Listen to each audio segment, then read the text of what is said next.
देखिए दोस्तों, आप लोगों के लिए एक और नई भर्ती निकल के आ चुकी है। ऑल इंडिया में कहीं से भी हो, महिला हो या पुरुष हो, दोनों इस फॉर्म को भर सकते हैं। तो आखिर वो भर्ती कौन सी आई है और इसमें आपका सिलेक्शन कैसे होगा, सारा A to Z जानकारी आपको बोर्ड पर बताऊंगा। बस वीडियो में लास्ट तक बने रहिए।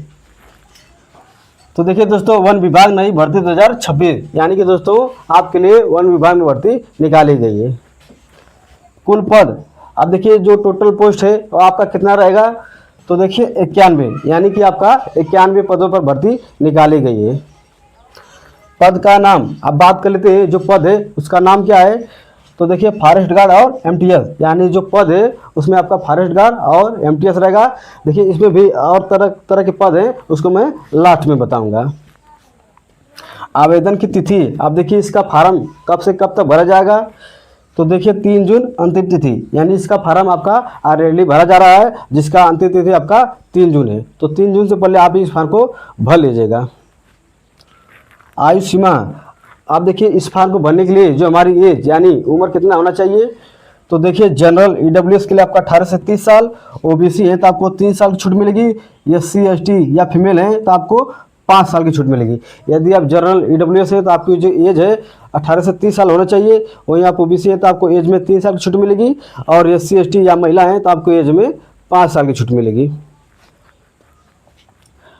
फीस अब देखिए, इस फॉर्म को भरने के लिए हमें फीस कितना देना होगा, तो देखिए general EWS OBC SC ST female, यानी आप किसी भी जाति से, इसमें आपका फीस कोई फिक्स नहीं है। इसमें देखिए आपका अलग अलग राज्यों में आपका अलग अलग फीस मांगा है। तो आप चेक कर लीजिएगा कि आप कौन से राज्य से फॉर्म को डाल रहे हैं, तो आपके राज्य में कितना फीस लगेगा। योग्यता आप बात कर लेते हैं। इस फॉर्म को भरने के लिए हमारी जो क्वालिफिकेशन यानी योग्यता क्या होनी चाहिए, तो देखिए 10वीं 12वीं और ग्रेजुएट। यदि आप 10वीं पास किए हैं तभी इस फॉर्म को भर सकते हैं, 12वीं पास किए हैं तभी इस फॉर्म को भर सकते हैं, और ग्रेजुएट हैं तभी इस फॉर्म को भर सकते हैं। और शर्तें आपका अलग अलग पदों पर आपका अलग अलग क्वालिफिकेशन मांगा है। हाइट आप देखिए, इसमें आपका हाइट भी मांगा है, तो हाइट को भी देख लेते हैं। तो देखिए 165 सेंटीमीटर मेल, यानी आप मेल में किसी भी जाति से हैं, सभी जातियों के लिए जो हाइट है आपका वो 165 सेंटीमीटर है। चाहे आप जनरल हो, OBC हो, SC हो या ST हो, किसी भी जाति से जो आपकी हाइट होनी चाहिए वो 165 सेंटीमीटर होना चाहिए। ये आपका पुरुष के लिए है। अब देखिए 150 सेंटीमीटर फीमेल, यानी आप फीमेल में भी आप चाहे जनरल हो या OBC हो, SC हो या ST हो, सभी जाति के लिए जो हाइट है वो आपका 150 सेंटीमीटर होना चाहिए। सिलेक्शन प्रोसेस आप देखिए, इसमें आपका सिलेक्शन कैसे होगा, तो देखिए CBT एग्ज़ाम होगा। सबसे पहले आपका कंप्यूटर बेस्ड टेस्ट होगा, फिर आपका स्किल एंड फिजिकल टेस्ट होगा, फिर आपका डॉक्यूमेंट वेरिफिकेशन होगा, फिर आपका मेडिकल टेस्ट होगा कि आप मेडिकली फिट हैं कि नहीं।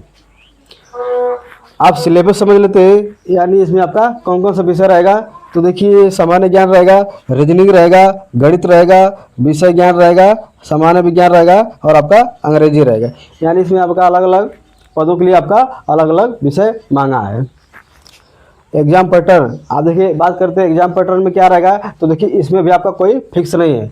इसमें भी आपका कौन से पद के लिए फॉर्म को डाल रहे हैं, तो उसमें आपका क्या परीक्षा रहेगा वो आप चेक कर सकते हैं।